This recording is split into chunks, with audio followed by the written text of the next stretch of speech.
দর্শক হায়দ্রাবাদের বিপক্ষে 2 উইকেট নিয়ে পাঞ্জাব কিংসের বিপক্ষে মাঠে নামার আগে একই বলেন মুস্তাফিজুর রহমান। হ্যাঁ দর্শক, মুস্তাফিজুর রহমান বলেন আমি এখনো ফুরিয়ে যাইনি। আইপিএলে গেল দিনের দ্বিতীয় ম্যাচে সানরাইজার্স হায়দ্রাবাদের বিপক্ষে 78 রানের দাপটে জয় পেয়েছে মুস্তাফিজের দল চেন্নাই সুপার কিংস। দর্শক, ওই ম্যাচে প্রথমে ব্যাট করে 3 উইকেটে 212 রানের বিশাল পুঁজি পায় চেন্নাই।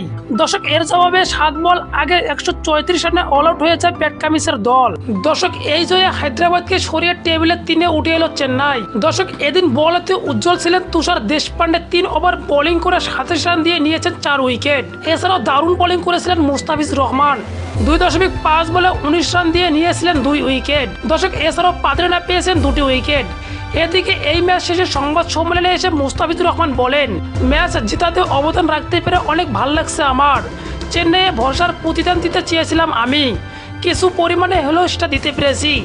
যারা বলেছিল আমি ফুরিয়ে গিয়েছি তাদেরকে আমি বলতে চাই এখনো আমি ফুরিয়ে যাইনি। দর্শক, মুস্তাফিজুর রহমান বলেন আমার ভালো খেলাটা সামনের ম্যাচে পাঞ্জাব কিংসের সাথে দেখতে পাবেন ইনশাআল্লাহ। সর্বশেষে মুস্তাফিজুর রহমান চেন্নাইকে ধন্যবাদ জানান তার উপর ভরসা করার জন্য।